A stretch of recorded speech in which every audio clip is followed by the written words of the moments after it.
Hello everybody, my name is Not a Thing Private, and today I'm going to be telling you why Dead by Daylight is an absolute gem and trash at the same time. Let's get into it. So there has been a lot of issues with this game since its release, mainly with its balancing and glitches, but however it's only been getting better over time, especially with the developers listening to the community now. But the question in all of that is, why has it survived through everything, especially with how bad it was, and why are so many people addicted to it even now with the imbalances it still has? First things first, let's talk about the survivor and killer meta. So the basics of a survivor is simply going from gen to gen during a match and completing them so they can escape through the exit gates, all while avoiding the killer and doing everything in their power to get away from them. Most of the time as a survivor, you can hear the killer coming because of their terror radius. Their terror radius is basically just a heartbeat and music playing, and when they get closer, the music gets more intense, the heartbeat goes up a bit more, just letting you know the killer's coming and they're coming closer. I say generally because some killers do have a stealth mechanic where if they use a certain ability, their terror radius essentially goes away until they stop using that ability. The killer's main goal is to find the survivors working on the gens and down them. In order to down them, the killer must hit them twice with a basic attack, or some of them have a special attack that will insta-down them.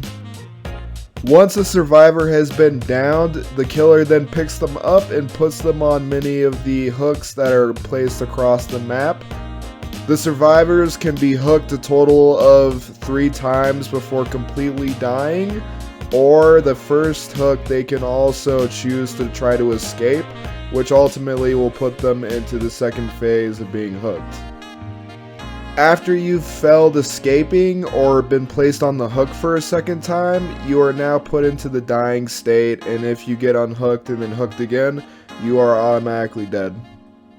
So when the survivor has been caught by the killer, the survivor has 2 options. To either run away and try to break the line of sight between the killer and them and then try to hide, hoping the killer will get irritated and just leave and stop pursuing him altogether, or he can run to a loop. A loop serves as the survivor's main defense against the killer, not only being used to make sure you do not get hit, but also to waste as much of the killer's time as possible, so your teammates can essentially get more gens done while the killer is achieving less. Now, once you've been running around this loop for long enough, the killer will eventually obtain something called bloodlust, which allows them to move a lot quicker. So now your options are either to get hit or try to drop the pallet on them and pallet stun them. But the thing is, the killer can also tell when you're about to drop the pallet and respect it, which means they go back a little bit and don't commit to the hit that they would otherwise put on you. Now if you hit them with the pallet, they lose their bloodlust, and then you can just run away and they're back to their normal base speed. If you do not hit them with the pallet, they will continue to have bloodlust, and when you leave and they follow you, they'll be even faster, meaning they're more than likely going to hit you when you're on your way to the next pallet. Now for a killer, this mechanic can be very frustrating because there's not a whole lot you can do about it, especially with some characters, and then there's also some that are kind of, their whole mechanics are anti-looping things, like the nurse or the death slinger or killers like that. But generally, if a survivor is really good at looping, there's not a lot you can do. They generally have to make mistakes in order for you to be able to hit them. The game is very survivor-sided, and in the past it's been even worse than what it is now. And then when you add things like sprint burst or life, where you can just run around, drop the pallet, and then jump over the pallet, and then you just take off running, that can be even more frustrating. And although survivors are more pampered by the devs than killers are, it's not like being a survivor is still easy. You still need a lot of practice. You need to know what you're doing. You need to know when to use items at the right time. Like, it's still easy to make mistakes, but if somebody's been practicing a lot or they've been playing forever, they can be a pain in the ass to go through as a killer because they know what they're doing about 90% of the time, and it's just going to be a bad experience for you. Each killer has their own unique ability or power. That's why some characters are completely useless against looping, and then some of the killers are really good against looping. Like the nurse or death slinger, for example. The nurse can teleport across these pallets and across these loops, essentially making them useless to the survivors. If you are good at nurse, you will destroy the survivors 80 to 90% of the time. Death Slinger has a harpoon gun that can essentially you can shoot it over loops and it will drag survivors to you, making the loop completely negating it altogether. They're really good killers for this meta. Killers like Trapper, Hillbilly, and Wraith really not as good for the looping meta. However, not all killers are like that, but at the same time, when you make killers like that and you give them those anti-looping abilities, now you're also taking away the survivor's main defense against the killer. So basically, you can have it one-sided to the survivor, or you can have it one-sided to the killer. There really is no in-between in Dead by Daylight. One side is usually getting screwed. And when you think that those were the only killers that were available when the game first came out, kind of horrifying to think about that. Trapper's ability is essentially just putting down bear traps across the map in hopes that somebody will run into them. A lot of the time when I play Trapper, people just go around and disarm them before I can even get anything good. Some maps work well with Trapper, like places with a lot of grass, high grass, where the trap can really be concealed. And then some maps where there's no grass at all are horrible for it. Your traps will just be getting disarmed left and right. The Hillbilly's ability is essentially using a chainsaw to go at Mach speed across the map. And if you hit somebody with the chainsaw, you will instant down them. It's a really cool ability, and the instant down is nice, but it's still not that good for looping. The Wraith's ability is essentially using a bell to make himself invisible, and not only can he make himself invisible, his terror radius completely goes away, making him a stealth killer. Still, not too good for looping.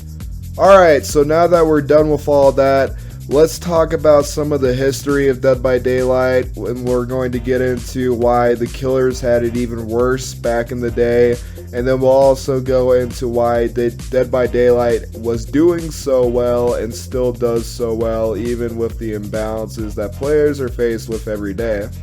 So, like I said in the beginning of the video, this game has a horrible track record for its balancing, especially in the early years of the game.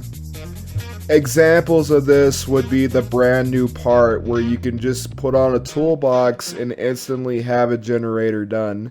Typically there's 5 generators that need to be done, and without gen rushing, 3 or 4 of the survivors could just all run brand new parts and have 4 of the generators done instantly. It was a complete nightmare.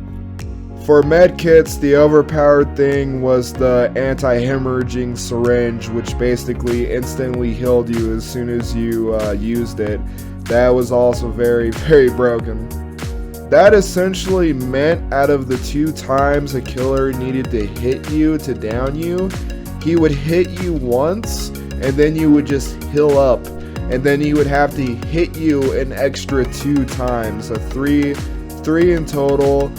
Totally wasting his time and allowing the other survivors to do more gens. Borrowed time was also an absolute nuisance because it was basically meant to be an anti-camping perk. So basically it would deter killers from hooking you and then just standing there and watching over you and trying for you not to get unhooked. The reason why this perk was overpowered when it came out is because it would essentially give an extra hit to the person being unhooked so they didn't get downed as soon as they got off the hook. But the real problem was the person who unhooks them also gains an extra hit. So that person that just unhooked them has to be hit 3 times before they can go down. But that's only if they were 100% healthy. If they had already taken a hit, then they would just be at 2 hits, like if they were completely healthy. And in a way, it kind of defeated the purpose of being an anti-camping perk and an anti-tunneling perk, because it made it to where the person that was just unhooked was easier to get down than the person that just went for them, because the person who got unhooked only has to be taking 2 hits. If the person who unhooked them is healthy and it hasn't already been down to state, then it's going to take 3 hits. And along with all these overpowered things, and along with the meta being survivor-sided, killers would just receive unnecessary nerfs for no reason. It got to a point where some of the killer community was just thinking about switching to survivor altogether or just quitting the game, which ultimately gave the developers a choice to, kind of fix things up a bit. And through the years, they've done a pretty good job of balancing it out. But it's still pretty unbalanced, and it's always going to be survivor-sided. And the killers that can get around the loops, it's always going to be sided to them. This is never going to really be a balanced game. So, why has the game survived and been doing so well? I believe it is because it is a new and fresh idea. A game that did not try to copy the mainstream, but simply wanted to be its own game. The overall concept is cool and fun, and the imbalances and glitches, shockingly, were never really enough to kill it. With the game being frustrating, also comes a reward for doing well in it. Dopamine! Just take a look at Elden Ring. It is incredibly difficult and frustrating, and a lot of people have given up on it, but ask anybody who's a Souls fan and who has been playing the games over the years, and they will tell you that there is nothing better than beating a boss that you have died a dozen times over to.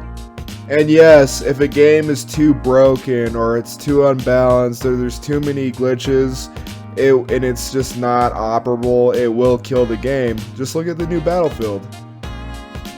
But I do believe Behavior Studios, even from the get-go, found a decent range in how cool the concept of the game was to how broken it was, to a point where people were just not going to completely give up on it.